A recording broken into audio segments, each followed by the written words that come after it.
The privilege of welcoming my panel today. So we're going to start with Calandra, Jarrell.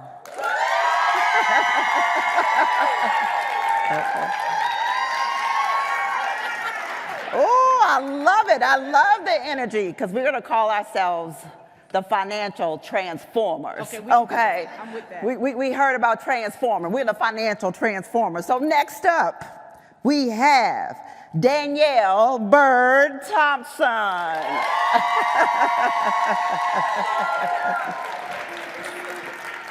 And making our panel complete, the financial transformer herself, Leah Marie Collins. Thank you, Leah. So we're going to start off with just an introduction. We're going to let our ladies introduce themselves. My name is Lazetta, Rainey, Braxton. I am founder and CEO of Lazetta and Associates, which is a d.b.a strategy firm.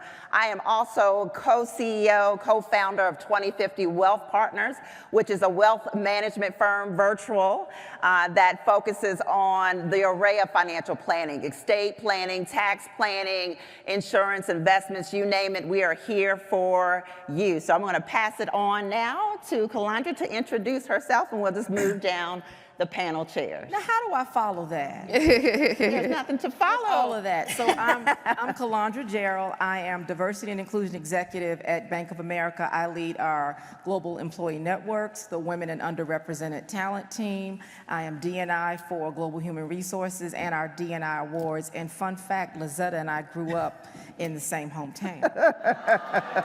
Well, she was a Brunswick Bulldogs. I was the Parkview Dragons. I mean, for the guys, but for the girls, I represented in 91. Okay. See, I got it's okay. We love you anyway. But Virginians are for lovers. That's exactly right. All right, all right. Wonderful, wonderful. Well, I am Danielle, Byrd, Thompson. I am a financial advisor with Equitable, and I got to shout out my Equitable family that is here. Thank you for your support. I have been an advisor for over 18 years, and every day I sit down with clients who look so much like the reflection that I see in front of me today, and I help them invest. I help them create investment strategies and propel their families into wealth. Awesome. All right, Leah, tell us about you. My name is Leah Collins. I am a premarital financial coach. A few years ago, I was engaged, and about a month prior to the wedding, we called it off due to financial incompatibility. So I launched a business to help. We need to pause. Let's just pause for a moment. That pause. Yes. So that inspired me to launch a business to help women determine their financial compatibility with their partners and really just navigate those tough money conversations prior to tying the knot. I also have 16 years of experience in corporate finance and audit, and I've held leadership positions at Lockheed Martin and Deloitte. And prior to launching my business, I also paid off $40,000 worth of debt and purchased investment properties across the country, all within 18 months. Woo! Woo! So you'll hear from each of us. We are going to be talking about what it means to be a breadwinner in your family. What does it mean to stay single, right? Or get married and couple finances. We're going to talk about the sandwich generation as well. So we are hoping that something that we say today will help you put on your oxygen mask, your financial oxygen mask, before you try to give to others. We can't pour out of an empty cup or an empty bank account, right? So this is an interesting survey from Allianz, no connection here, but I like their 2023 Women, Money, and Power study. So with this study, they found out that 49% of women consider themselves to be the CFO, Chief Financial Officer, of their household. So this is up from 41% in 2021. 43% of women say they are the primary breadwinner in their family, up from 34%. 51% of women say they are more financially savvy than their spouse or partner, up from 46%. Yet, women still feel less financially than they did in the past. Very interesting statistics. So I'm curious to know, by definition, chief financial officer or maybe even co-CFO in your household, how many of you own that title in your house? Okay, that's what I thought, 100%. Some of these statistics are not intersectional, right? That's what I thought the case will be. And so I am so happy that you are here to know that you are not alone and that we are on this journey together to transform, this is what I like to say, transform our human capital, that's us, into equitable financial and social capital as well, because we are an asset. You are an asset. So with that being said, I want to start with Leah, because a lot of ladies perked up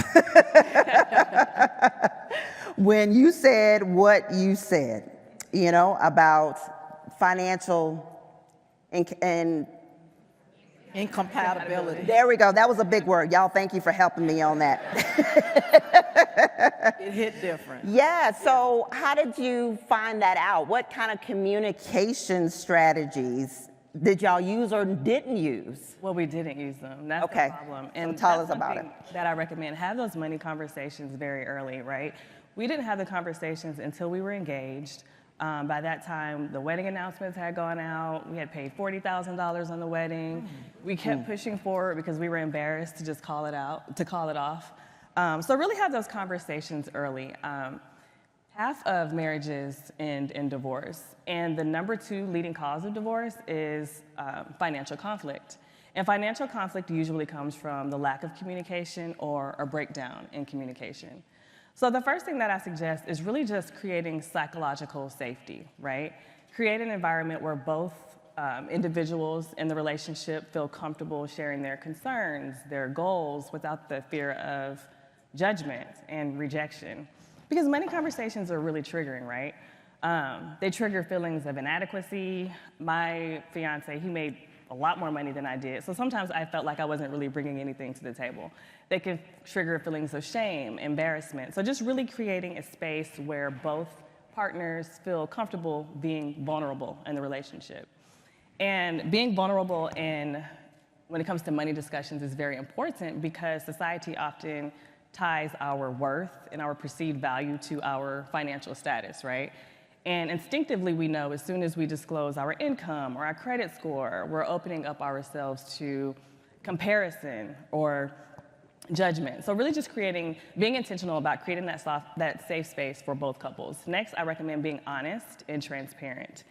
This will not only increase the trust around money, but just in your relationship in general. And if you find that you can't be transparent, or if your partner is not being transparent, you may be committing what's called financial infidelity. And financial infidelity is when you know that your partner is going to disapprove of your behavior or your money habits, so you just hide it. You don't mention it. You just kind of sweep it under the rug. Next, I think it's very important to know what your money personality is. Are you the saver? Are you the spender? Are you the risk taker? And there are tons of online assessments that you can take to determine what this is. But once you know that and understand it, also figure out what your partner's is and really tailor your communication to your partner's money personality. So your partner may be a spender and you're a saver, and you're trying to communicate to your partner as if you're a saver and you're not being effective. So really tailor your approach to your partner. Something else that's very important that contributed largely to the breakdown of my relationship was just not understanding my childhood and how the money habits that I observed during childhood, really understanding where those habits came from. And our childhood influences so much of who we are today, how we show up at work and our relationships with money. And one of our issues is American, like Black American. My fiance was Nigerian.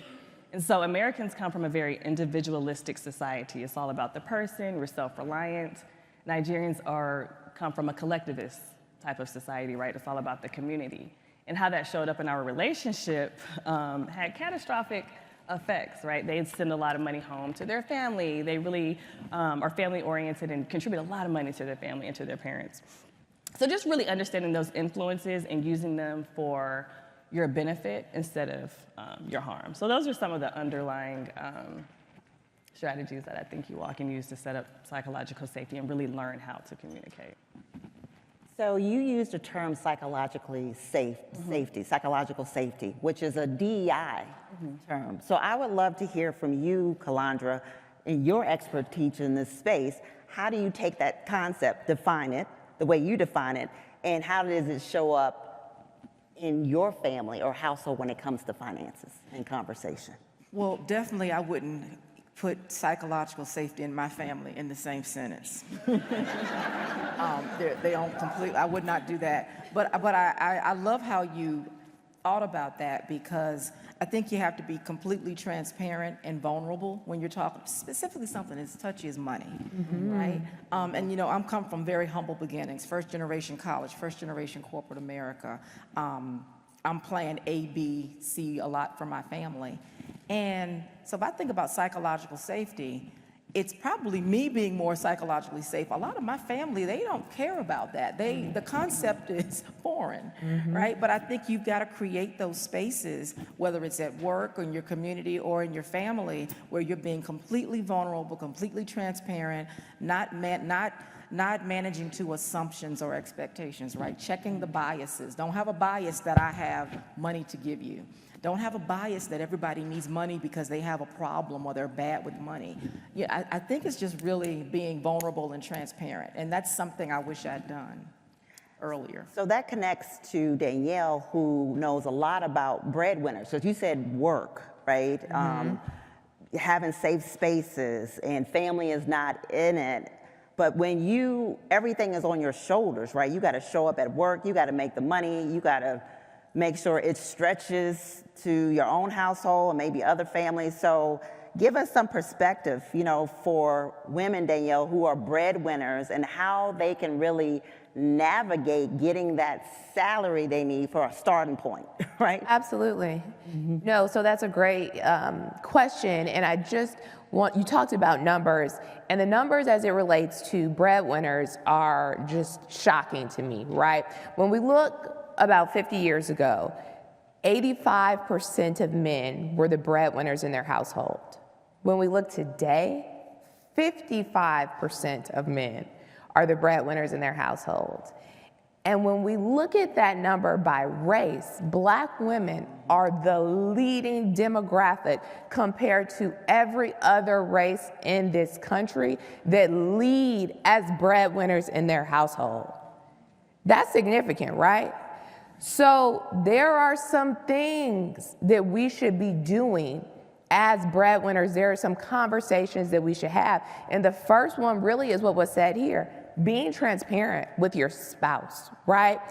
As an advisor, it's funny because money is emotional. It garners so much of an emotional response from people. So what I see a lot of times with female breadwinners, right, that we have anxiety, which can really lead to resentment because we are covering so much of the cost for everybody. So for those that are married, it is important to open up the books with your spouse and really look at what are our expenses. You all both need to know and be on the same page. And you may not be able to split things 50-50, that's okay, but you gotta be equitable, right? How can we proportionally split our household expenses so that everybody has some fair skin in the game? Second thing breadwinners have to do, we have to pay ourselves first. That is so significant, right? That means funding your retirement, funding your emergency savings, funding your investment accounts. That's critical for breadwinners. And because we are breadwinners, we have to protect ourselves, right? That means eating well, exercising, but protecting your life, ensuring your life, making sure. People always say, well, I think I need life insurance if something happens to me. It's not if, it is when you die. We are all going to die. So making sure that you are insured and having a financial obligation met for your family. Secure a long-term care policy for yourself. When you age and you can no longer work, the financial responsibility is not going to change. As a breadwinner, you've got to secure these things for yourself first. Next thing I would say, get your estate in order. Who is your power of attorney? Who is your health power of attorney? Do you have a will? Is there a need for a trust? Next thing, because it's a relatively robust list, but I'm working my way through it, right? Yeah. Say no. Say no. Say no. We cannot meet the demands of everybody in our family. It's okay to tell your husband no. It's okay to tell your kids no. We're not buying anything else. Your parents, your family. A lot of times in my practice, female breadwinners who look like us are the first, just like you said. They're the first to go to college, they're the first to work in corporate America, and so their family can latch on for a lot. We gotta get comfortable with being uncomfortable. And the last thing I will say, and this is so critical, educate your children on the importance and the significance of earning money, of saving money, and of investing money, because if you don't do that, what is the sacrifice for? What are we working so hard to build and to pass things forward if when children inherit it, they have no conception of the value of what they've inherited? All right. So I'm going to help you all with the no. There's this word that's going to help you with the no, because it starts with N-O. Anybody got a guess? Nonsense. Say no to the nonsense. Nonsense starts with N-O. Okay, so we're going to say it together. Say no to the nonsense. Didn't that feel good? Say no to the nonsense, okay? The other thing that came to mind when I heard about emotions, because money, yes, got some big feelings that comes along with it. And there's this concept called money fog. Fear, obligation, guilt, shame. Money fogs. Fear, obligation, guilt, shame. So when you are engaged in something that is financial, check yourself. Are you under fogs? Are you under the fear? Are you under the obligation? Are you under the guilt or the shame? That's going to be your signal to slow down before you say yes. And it's going to also help you slow down, because if you're feeling fogs, that's nonsense. So we're saying what? No to the nonsense. Lifting the money fogs, right? And so one of the key things we were saying about transparency, so I'm going to go back to Leah, because Leah, in terms of transparency, starts on the front end with prenups. So tell us your thoughts on prenups and transparency on the get-go. Okay. So I am pro prenups, or at least think a couple should talk about it. And contrary to what many people think, prenups are not just for the wealthy. Prenuptials don't just protect your assets that you had prior to the marriage, they also protect your marital assets, the assets that you accumulated during the marriage. A common scenario that I see is specifically with blended families. So I have a lot of clients, women who are entering into a marriage, but they have children from previous marriages. And one of their concerns is that they don't want assets to be, in the event of a divorce or death, they don't want assets to be lost to their partner or former partner, assets that should be going to their children. So a lot of times what they'll do is propose a prenuptial agreement, because what I've found is very often kids are unintentionally disinherited in divorces or death. So I just think it's very important to always, just have those conversations up front. And prenuptials are just that. It's an agreement. It's a negotiation back and forth that both partners agree on. So Calandra, I want to go to you next, because you said your family, there is no psychological safety whatsoever. So translate that as a first-gen wealth. Who's going to get your wealth?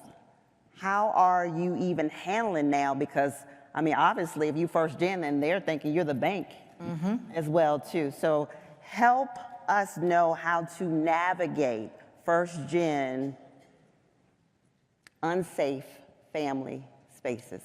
Yeah, I'm still navigating it. So I have a whole army here with Bank of America. Where my Bank of America?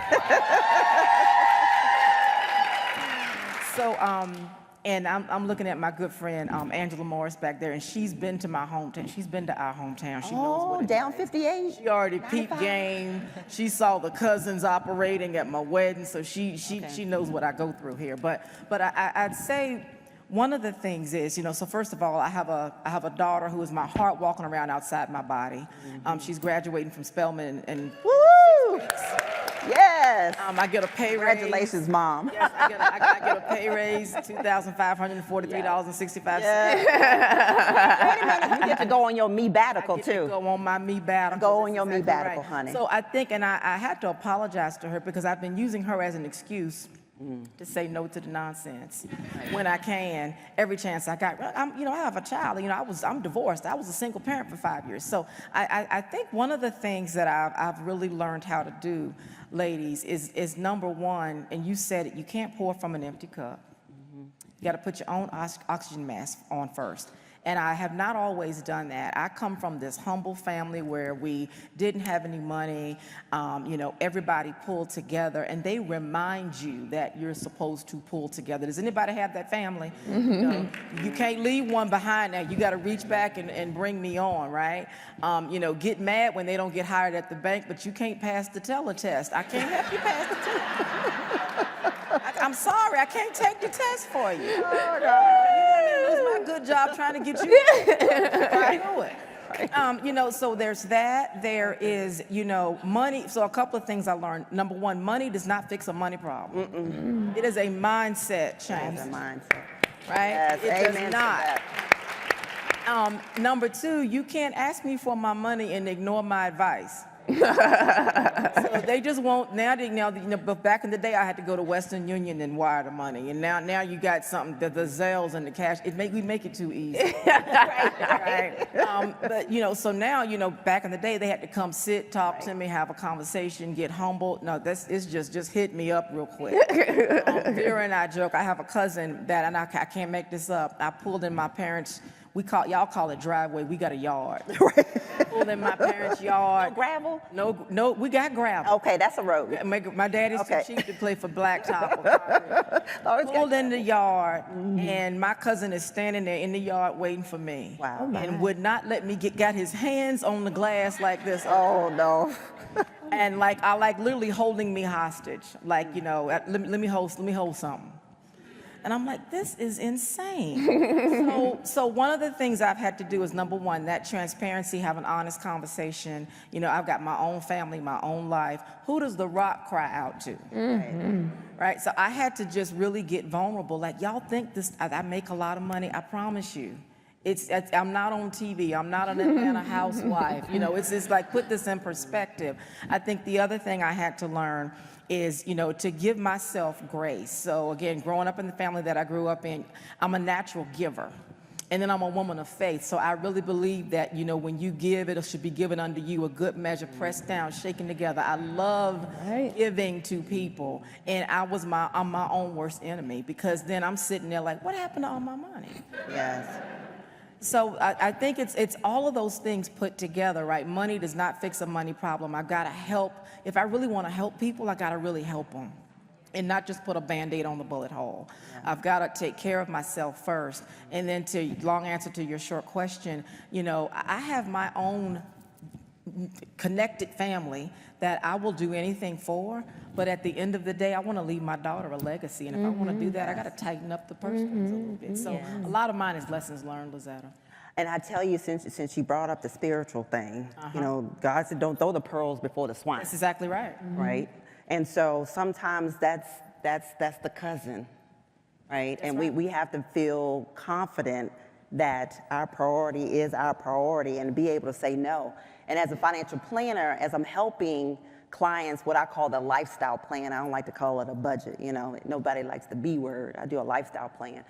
What we do is say, okay, how much money are you willing to give to family and name that bucket for the year. If it's 1,000, whatever, 2,000, you know that for yourself.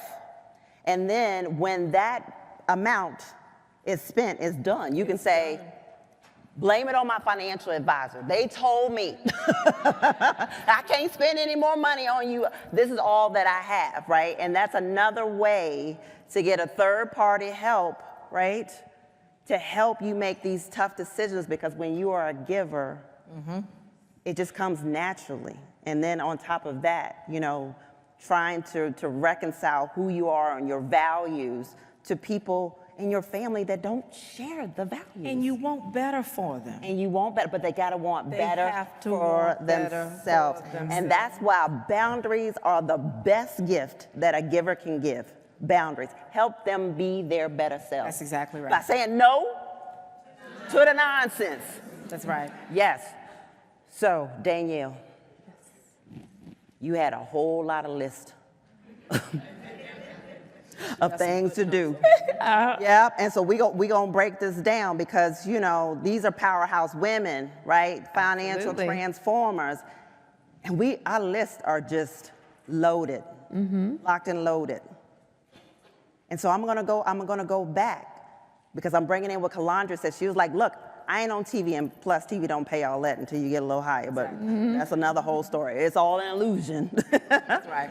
So, but there's this idea, particularly first generation, that you make all this money and you got to do all these things. So break it down for us so that women, particularly breadwinners too, or not, tell us the strategies that you help your clients in terms of making sure they know that they're an asset, because they got to make the money. I mean, stats say that black women earn 62 cents on the dollar for every white man. I mean, we are already starting from behind. Absolutely. Right. So how do we get the money so we can outsource? We can get a financial planner. We can pay for the estate planning attorney. How are you helping women build that human capital, right? Because we don't got capital just coming to us, right? To be able to have the space that we talked about, right? To do the things that we need to do, because we can't do them all by ourselves. That's a great question. So I feel strongly about this, right? I think everybody deserves a financial advisor. Every single person. Personally, I feel like if you go to work with someone and they tell you they have a minimum, you don't have enough money for them, that's not the right person for you. But that's very common in this world of finance. Yes. Everybody deserves to have access to a plan and someone who can help them achieve their goals. So that's the first step. A lot of this seems insurmountable as we go through these lists and we talk about all these things you need to have. And it's nothing that you need to all go out and do today, but you got to start a plan. You got to connect with somebody. You have to work with that person to check things off of that list. And where it seems really like robust and no way you can tackle it, it may seem that way for you, but people who do this every day, this is a piece of cake for us. So that's where I want you to start. Have a conversation with a trusted professional. You can ask within your network. There are tons of people here. Make a connection. Start the dialogue, because Black women are leading in breadwinners, and we gotta have these things in place. You can blow through money like that. You can save it and amass a fortune if you do the right thing and you stick to the plan. Yeah. How many of you feel like you have some type of plan, even if it's a Excel spreadsheet that has your numbers in there or on a pad? Okay. So when I said plan and I said Excel spreadsheet, that's knowing your numbers, being comfortable with your numbers, what's going in and what's coming out, right? And then inventory of what you own versus what you owe, your net worth statement. So you all feel good there. Yeah. So any retail therapy needed? That's in the, Okay. that's in the plan. Go ahead. Talk about it. So if I can add to what Danielle was saying. So again, I'm not a financial expert. What I am is, You know, I do D&I for the company, so I don't have all the series, and God, I wish I thought about that prenup. I wouldn't even be sitting up here. But one of the things that I have learned to do is, you know, money, I think of money as a resource and a tool. It's not a destination. I don't want to have a bunch of money just to have a bunch of money. I attach it to what I want to do, the quality of life I want to live. I want to pay my mom and dad's house off. I did it. I want to make sure they have the best care possible. I did it. I wanted to send my daughter to a really good school, HBCU. No shade to y'all who didn't go to HBCU. No, you missed it. You missed out, but it's okay. Yeah, I know. Okay. But I'm getting some of it here. That's exactly right. An honorary. Yes, I wanted to send her to college with no loans. I've done it, right? I put in my mind, and you tell me if I'm doing this correctly, how I want to live, the quality of life I want to live. I tied to my church. I want to make sure I've got an envelope for my family. And then, what does it take to do that, right? How much money do I need to accomplish that and still buy David Yurman and everything else I want to buy? Yes. I like your earrings, by the way. That's cute. Thank I you. peeped that. Whatever else I want to do, right? And then how much money does that take? And then I can still have my savings, my retirement, and so forth. And with that end in mind, I walk that backwards. So I let don't know me, if I'm doing this all wrong or what, but you are a chronic giver. You put yourself last. You mentioned yourself last. You mentioned everybody else before you. And if you do not prioritize yourself, then who will? I agree. I agree. It's my, but you know what? I think that comes back to the faith part, because I don't want for anything. That's a blessing. When I tell you, and I'm not saying I got $1 kajillion and I'm an ultra high net worth customer, but and I'm gonna balance not putting myself last. But maybe you should be. What's that? Ultra high net worth customer. Maybe I should be. Right, and this is the thing. It is Good Friday. So you can bring it. Yeah, right now. I'm gonna carry that cross. Go ahead and get them to the cross. Go ahead, do it. Walk it out. What if God says, I trust you more than I trust the people that you've given to? Exactly. My husband says that all the time. Okay, so he is worth keeping. It's confirmation. Oh, I got a prize. All right. I got a Boaz, not the other ass. Not the broke. No. Keep love alive. Right? But this is also a part of the financial planning, right? Because what she just said is, I have a prize. He is an asset. We are on the same page. We have the same values.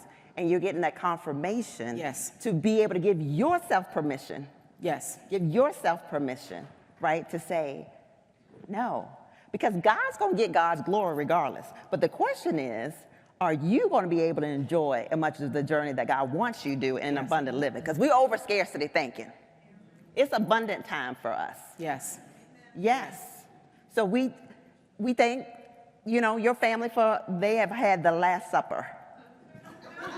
You back home with Lazetta and Danielle and Leah. Y'all remember the Last Supper? Y'all cut off. That's what I'm saying. Y'all cut off. Yes. Right. The cross, yes. And then there's some of you that may be in your Saturdays, in your waiting time. Because we've already been crucified. Okay? Because we're in the resurrection power. This is a portal for the financial transformation. Okay? Can I get an amen? Amen. All right. So Leah said to me she's pivoting to women and girls. That's what's in this room. So speak to us. Speak to us about your heart for women and children as you do this financial pivot. Okay. Well, the first thing I wanted to say to Calandra, you can get a post-nump if you want.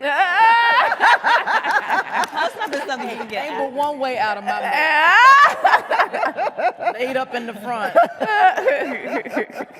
But no, I get it. Yeah, I'm not. I'm in love. I ain't stupid. You gotta keep everybody honest. One didn't go out the other. No, I feel you, sis. I learned the first time. Okay. Yeah, so initially I actually started my business to help couples, but then I realized what I really cared about was women and protecting women and their assets and their children. And one thing Danielle mentioned earlier was estate planning.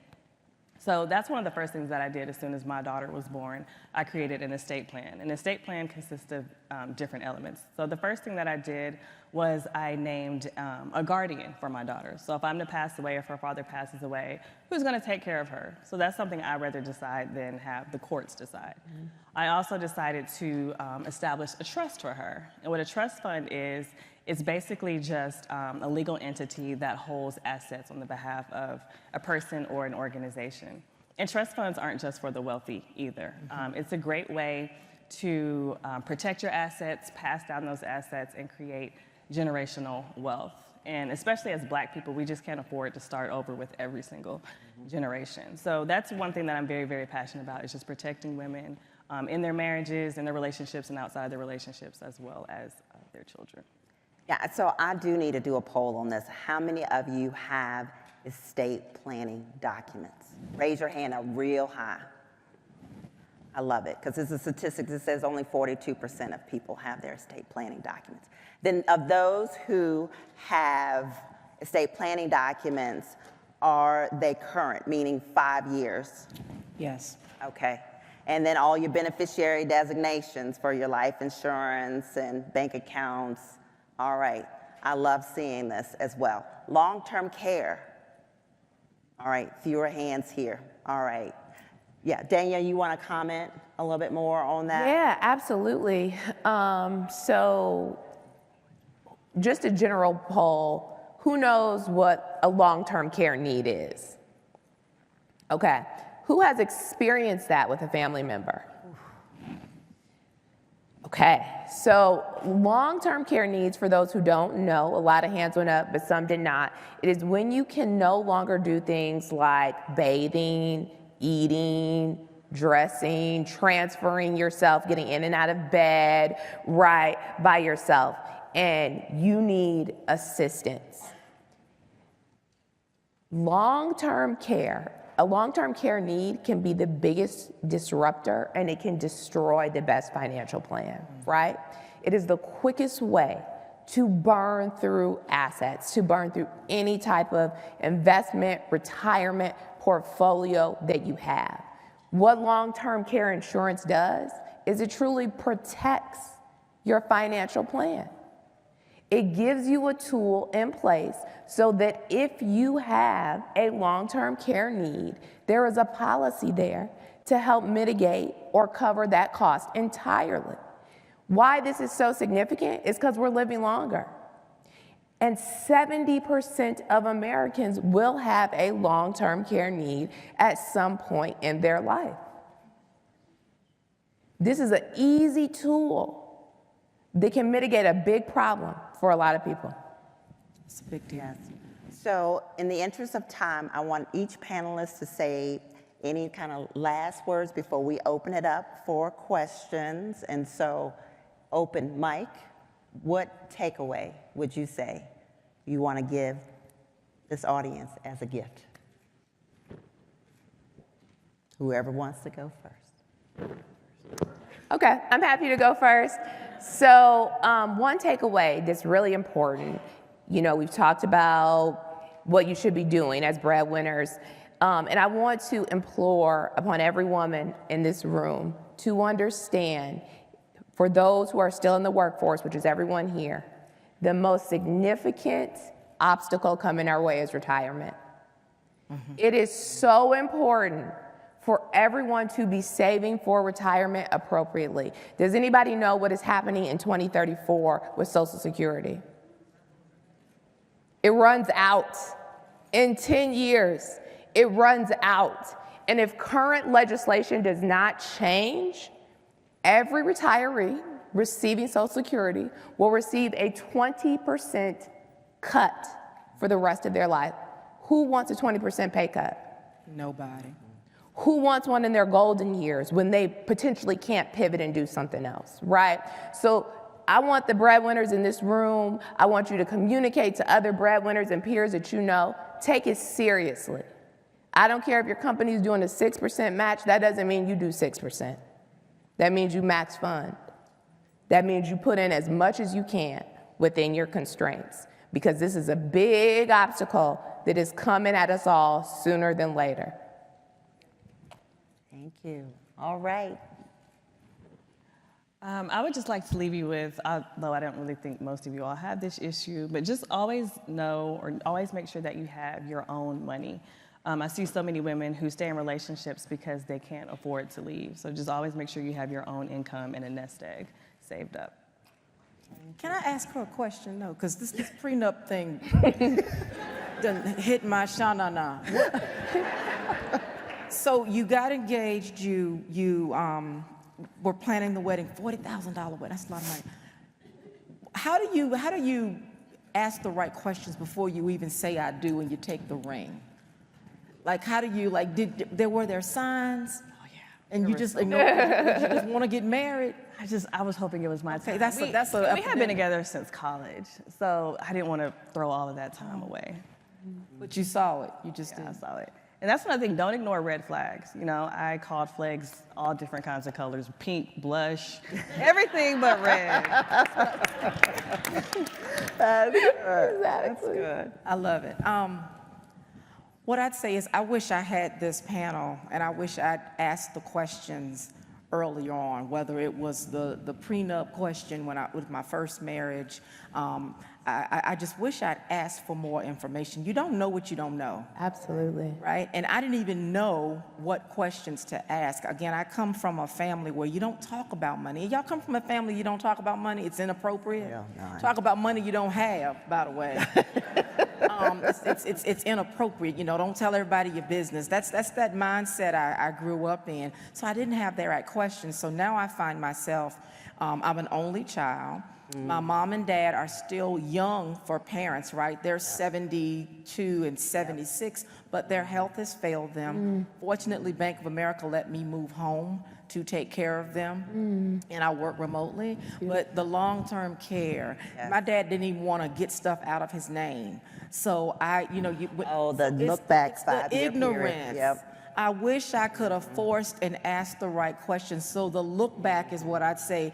Take this information and don't do the look back. Do the forward windshield look and say, if I'm blessed enough, I'm going to live long enough to get old. My parents are going to get old, and I got to take care of all this stuff. I think it was who said best time to fix the roof is when the sun is shining. I wish I had stopped moving so fast and just slowed down to think through all of this, because now I'm in a situation where I'm taking care of my parents. They did not do the right things. They don't trust the system. They got everything. My daddy went and bought a new pickup truck. Why would you buy a new truck? Because you in Lawrenceville. Where you going? You can't drive. Down 58. Oh. He got a truck that my cousins drive him around on, just a bunch of leeches. I just wish I had all of this information. But I promise you my daughter will have the information. Right. We are breaking this generational curse Yes. right here, right now. Yes, yes. I love that. So you all can tell I love acronyms. And so this is my tidbit. Protect your peace and get your rest. So peace, positively embracing a centered existence. That means sometimes you just go in your room and you look up at the ceiling and you let your mind just be clear. Find your peace. And whatever it tastes like, remember it so you can come back to it. Protect your peace and get your rest. Rest, releasing expectation, savoring time. And you may wonder what peace and rest has to do with finances. Everything. Everything. Because we're talking about emotions, the money fog, the not wasting time because you done been together for a decade, right? Money is really mind matters that associate with your mission, your values. So with that, we're going to open the floor for questions. All right, come on up here. Hello. Hello. Thank you, ladies. This was great. My name is Obioma. I'm CEO and founder of Watch Her Win, Inc., a nonprofit organization. Leah, you did great. Thank you. So, I'm 46. Look real good. Yeah. Put my daughter through college, Clark Atlanta. See, I love it. I went through some obstacles. I'm scared shitless right now because I'm like, I had to put money out. I went through a bad engagement, break up, moved back with my mom to put my daughter to college. I'm starting over now. Is it too late for me to get to this place? Never. And Danielle and Leah, Give her a hug. Somebody give us some love. Yes. Never too late. No, you got breath in your body. It is never too late. Never. Yes. So, Danielle, Leah, I'm gonna stay connected. I need your help. Absolutely. I'm gonna really do this. Yes. Gotcha. Yes. Do it. Yes. Yes. Yes. Love it. Hi, I'm Melissa. I wanted to thank her for her bravery. Absolutely. Yes. I'm Melissa Fenton. I run a nonprofit called the Council of Urban Professionals in New York and LA. Thank you so much for putting on this panel for us. What I see in my community is there's a lot of shame to admit that there's no plan or there are no resources. I'm a single mom. I'm 54, same as you, put everything toward my kids, college, making sure that they're okay. And my question is, how do you balance now? Like, I'm now worrying about my parents and also my kids coming out of college and trying to understand that portfolio of, do I put myself first for retirement, or do I do some of these money tricks where you sock money away by giving your child tax-free money and hope they take care of you? Just would love to hear your perspective on that. So yeah, no, that thank you. Like, you know, one of the topics that is really important is you are like the portrait of the sandwich generation, right? You have kids who you're trying to get through, matriculate through college, young adults, and you have aging parents, right?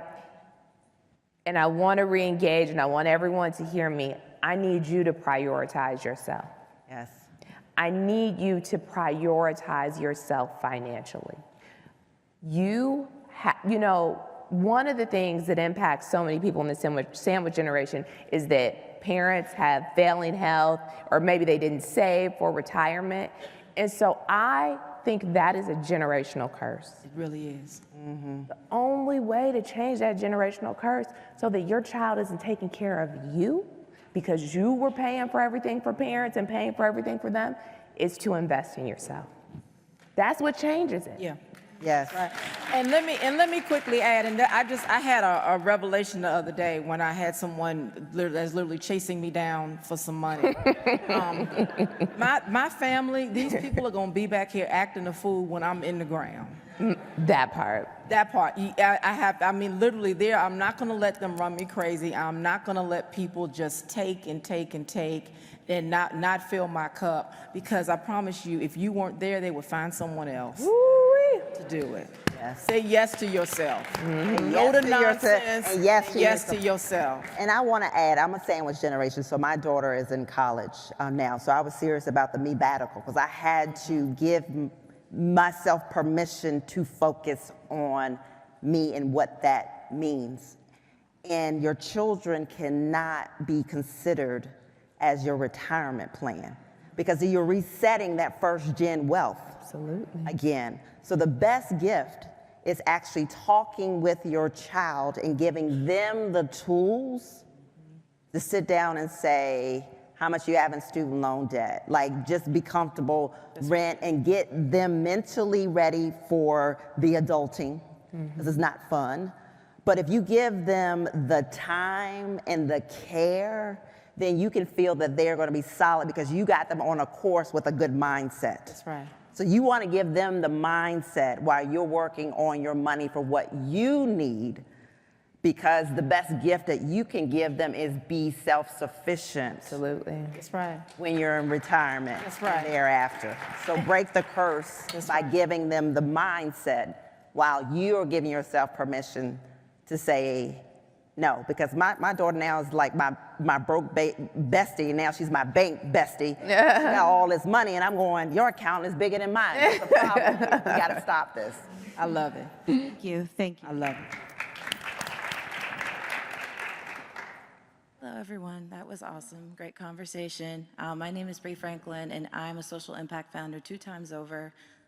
One organization is a nonprofit helping rescue Black women out of the throes of student debt. And then another is a fintech app designed to help keep children from falling into those traps later in life. Nice. So as a bit of a precursor to my question, I just want to, in a moment of vulnerability, share something that was on my spirit, and then I'll tie it in after. Once again, I feel powerless and utterly delusional for ever thinking God is going to come through and send the provision He knows I and my organizations need. Because what He wants to do, He has no problem doing. So how dare He expect me to blow my money on tithing when I am barely surviving? I think not. Who cares what happens because of it? People have no problem blowing me off and expecting me to work for free. So literally, how am I supposed to pay anything forward without overdrafting my account? Get real. Yes. And I just want to say I'm born again Christian. Like, this is me ranting in my journal, and I just need to get it off my chest. So have you ladies ever felt like that? Yes. Yes. You mentioned tithing. The word says bring your first fruits to the storehouse where you're fed, right? You can't tithe off zero. Right? So everything that these women have said that have poured into me, right? Once your cup is filled, you tithe off that and go where you are fed, but do not, it's like we tell the elderly, my husband's also a pastor. Mine too. Yes. We are pastors' wives. I'm a first lady. That's right. I do lead lady. I don't want all that first. Well, first lady's nowhere in the Bible, but that's what they call me. I know. But to your point, go, wherever you're getting fed, it could be, if you may hear, someone may pour into your spirit or say something to you, if you want to tithe to them, it could be, I don't do the whole mega church television thing, that's just not me. But go find out where you're getting fed and where you're getting information, because I do believe in the principle of seed and harvest. Yes. As a new Christian, do not let what you're hearing in the world and all the other foolery take you off your path. So you stay grounded, surround yourself with people people can't take you where they haven't been. Surround yourself with the right people, stay in that word. And this is not for people, if you're not a Christian, you give me grace. I'm not trying to change you, don't try to change me. This is just how I move. But stay grounded in that word, but don't let the nonsense get in the way of your growth. And bless you. And let me also say, you have a right to ask God these questions. Because in terms of the surrender piece, be in God's face. Say, you, God, you designed this. You know I am carrying that cross every day. You got 2 inches. I feel you. I know you. I know where you're coming from. And if you hear from the Spirit, then hear from the Spirit. That's what she was saying. Don't pay attention, right? And this whole 10%, our average people give 3%. God knows your heart.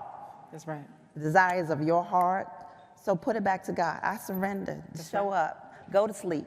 Get some rest. There you go. Put them to the test. Put them to the test. Put them to the test. And then the other piece of this too, God's not going to bless you the way you may want to if you still give to the wrong people. I had to learn that the very hard way. But I'm so glad that God didn't give it to me, because it would have got swindled. That's right. Someone seeding to the wrong soil. Hello. Don't do it.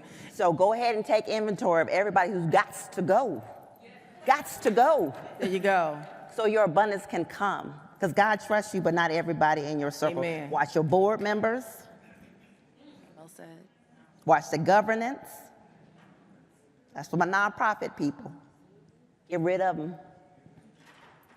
Who got to go, gots to go. That's right. All right. Meet us back there. You need to meet Yes, us back we there. got you covered, honey. And what a conversation. And well, you know, before I tell you this, let my sister know and let all the other sisters know that I'm a living testimony that God hears us in the depths Yes. of need. So don't give up faith, sister. He's got you. All right. My name is Linda Reeves. I'm a part of Merrill and Bank of America. So Calandra, if I got to go get down with one of the cousins, I got you. One thing in particular, oftentimes we get confused in our community between retiring, or I should say investing and saving. So if anyone on the panel could explain to, the women here, what is the difference and why is there such a significant impact on us at retirement or when we reach whatever goal? And lastly, if you don't have an advisor, you can go to Merrill.com. You have advisor match. We can get you an advisor. We also have financial coaching sessions that are happening here. Thank you. Leah, did you want to respond to that one? Danielle, what's the room number, sisters? Okay, Danielle. Okay. Ballroom 7. And again, Okay, living ladies. testimony. All right. We got the plug. So, all right. What is the difference between saving and investing? Saving is really where you use your bank account. And typically, I love high yield savings. I think that is where we should leverage that opportunity. But once you have about 6 months worth of expenses in the bank or in that high yield savings account, that money's no longer working for you, right? You are helping Bank of America or Wells Fargo or whomever else you bank with. At that point, it's time to leverage your money in different ways. That's where every woman in here should have an investment account. They should be investing outside of retirement.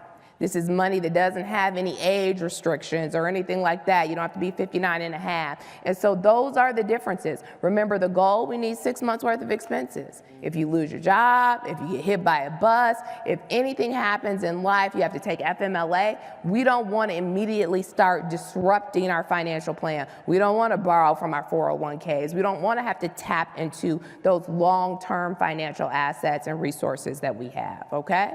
So. All right.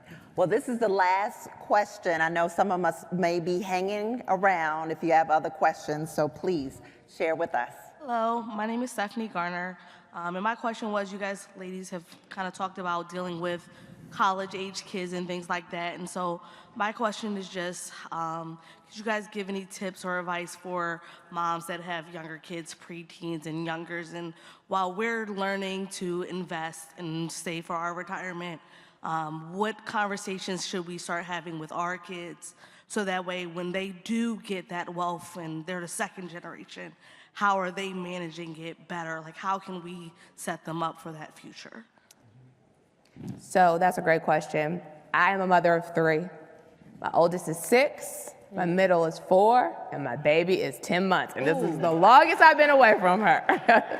So that's a whole thing. But I think 3 years old is a great age to start talking to children about money. Fundamentally, right, they can understand the concept. And one of the things that we do when it comes to birthday gifts is we give, like, instead of buying, kids stuff, we give them $20 in ones. It's a math lesson, it's a lesson about money, how much are you gonna save? And so it's not too early to start exposing your children to those principles of money. For them, I love a brick and mortar bank. Every month, we're going to the bank. We're making a deposit. Get out your piggy bank. What are we keeping? What are we saving? You can start doing that now. As they get older, right? What are their interests? Do they like Nintendo? Do they like Disney? There's a way to even talk about investing and what ownership in these companies looks like, because you're spending all my money on it, so let's expose you that way. So that's a great way to start. Yeah. Yeah, and No, go ahead. go ahead. I'll just quickly add, my daughter is, again, 20, we just turned 21, and I remember when we were little, we'd do things like we had this big jar in her room, and when she, would help me clean up or tidy up or whatever, we'd put money in. If she didn't do her chores, you're gonna take money out. There's nothing better than seeing that money go in and out, right? It's an exercise. The other thing I'd say is, children don't listen to you, they imitate you. And I had to clean my own mess up, right? So all she sees is the bags and the clothes and the stuff coming in the house. I didn't slow down and let her see the hustle behind it and me sitting at the kitchen table with the calculator and all that stuff. I did that too late, but I do it now. And so I think imitating, walking it out is probably, in addition to what these experts have said, imitating and role modeling the behaviors that you want to see, and breaking those generational curses. I think that's the biggest thing you can do. And I want to add one last thing before we wrap up. Definitely 3 years old, when you start learning to count them dollars. Totally agree with that. We moved to Chicago, where the American Girl, I didn't know anything about American Girl, girl. Yeah, and my daughter Carter was like, I want American Girl. And I'm like, oh my God, it's $100. And so what I did, she got her birthday money, but I took her to Target. I said, you tell any difference between this one and this one. I said, how many American Girl dolls can you get from Target that cost $20, right? And she did the math, right? 20, 40, 60, 80, you can get 5. And I was like, if you just buy one, how much money you have left over? $80.